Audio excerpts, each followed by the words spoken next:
What's up sa inyo mga kuis, no? Welcome back sa aking channel and welcome din sa ating segment na unboxing and review. Aba, may logo na! So kidding aside mga kuis, sa vlog na ito, isa na namang race bred Corvette ang ating bubuksan at re-reviewin. So kung fan kayo ng mga endurance racing at ng Corvette racing heritage, siguradong magugustuhan ninyo ang model na to. Ito ang Mini GT Chevrolet Corvette Z06 GT3R number 13 2025 IMSA Daytona 24 hours AWA Racing mga kuis. Ito siya. Pakaangas, no? So tara, buksan na natin at tignan kung deserving ba itong mapunta sa mga collection nyo.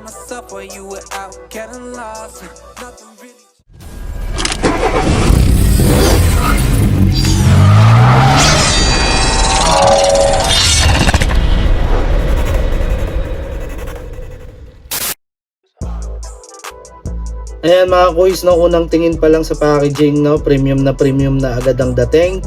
So typical mini GT box mga kuis. Ayan, Corvette Racing on the left, mini GT logo on the right, and sa top naman, ayan ang IMSA logo. Ayan mga kuis, malinis ang artwork nito, no, and kitang kita ang actual race car na ginamit ng AWA Racing sa Rolex 24 at Daytona. So isa sa mga gusto ko talaga dito sa Mini GT ay simple and classy ang presentation ng packaging mga kuis, no. So hindi kailangan ng sobrang flashy na packaging dahil ang bida talaga dito mga kuis, ito, ang diecast na nasa loob. So alright, moment of truth mga kuis, buksan na natin.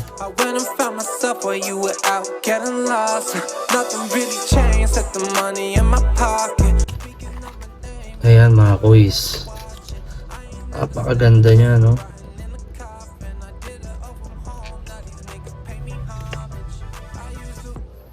Wow!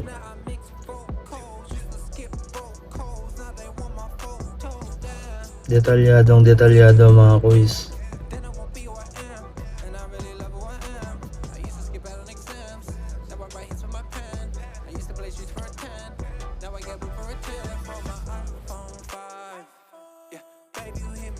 Ayan, quick fun fact muna tayo mga kuis. Ang Chevrolet Corvette Z06 GT3R ang kauna-unahang factory-built GT3 Corvette ng Chevrolet na ginawa para sumunod sa Global GT3 regulations. So dahil dito, nakakapag-compete na ang Corvette sa iba't ibang international GT Racing Series gamit ang iisang platform. So itong number 13 entry ng AWA Racing naman ay naging isa sa mga standout Corvette entries noong 2025 Rolex 24 at Daytona, kung saan nakuha ng team ang GTD Class Victory. So isang napakalaking milestone para sa AWA Racing at sa bagong GT3R platform. Kaya hindi lang ito simpleng race car, kundi bahagi rin ito ng modern Corvette racing history mga kuis.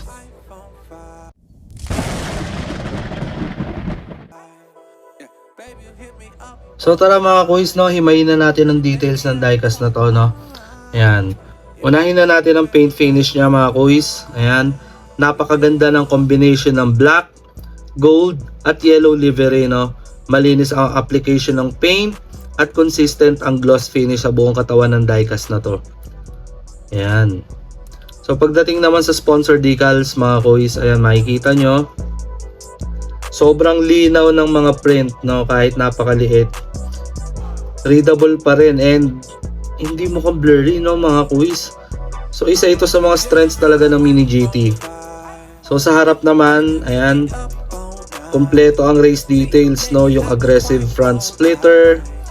Ayan sa gilid yung air intakes, sa harap yung canards niya, pati yung headlight. Ayan, napakalinis ng pagkakagawa mga kuis, no.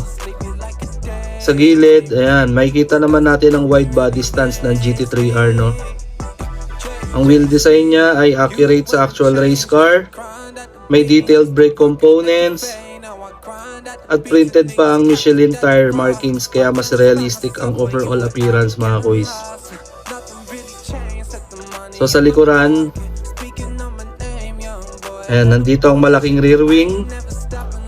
So yung diffuser, yung exhaust details, at yung race spec rear section na nagbibigay ng tunay na GT3 race mga kuys, no? Yan, isa rin sa paborito kong details dito ay kung gaano kababa yung stance niya. Ayun, no? Talagang nakuha nila yung planted look ng actual IMSA racing, ano yun, no? Racing car.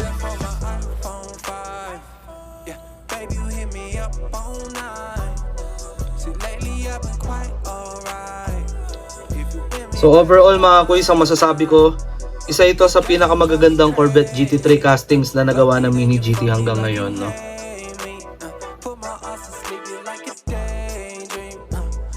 So bago natin siya bigyan ng final ratings mga kuys, no?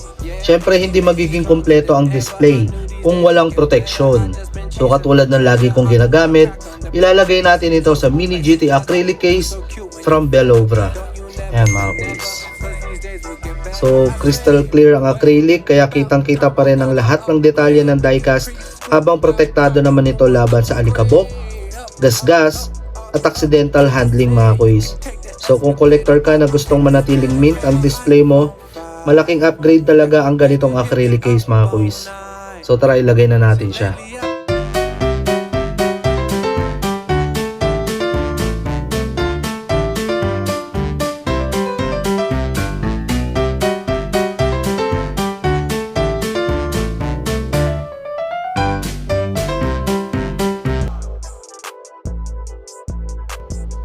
Para sa ating final rating mga kuys, no, bibigyan ko ang Mini GT Chevrolet Corvette Z06 GT3R number 13 Hour Racing ng 10 out of 10 mga kuys. So 10 out of 10 dahil napakaganda ng execution, sobrang detailed ng livery, accurate ang proportions, at bonus pa na nire-represent nito ang isang napakahalagang chapter sa modern Corvette GT Racing, no.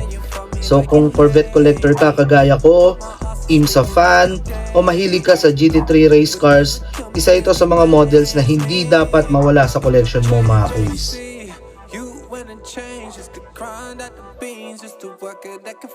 So kung nagustuhan nyo ang review na ito mga kuys, no, don't forget to like, leave a comment, share, follow, and subscribe na rin kayo sa Nano Drive Garage para sa mas marami pang diecast unboxing, reviews, and updates. Also, click the bell button para di ka mahuli sa mga future vlogs ng aking channel, no?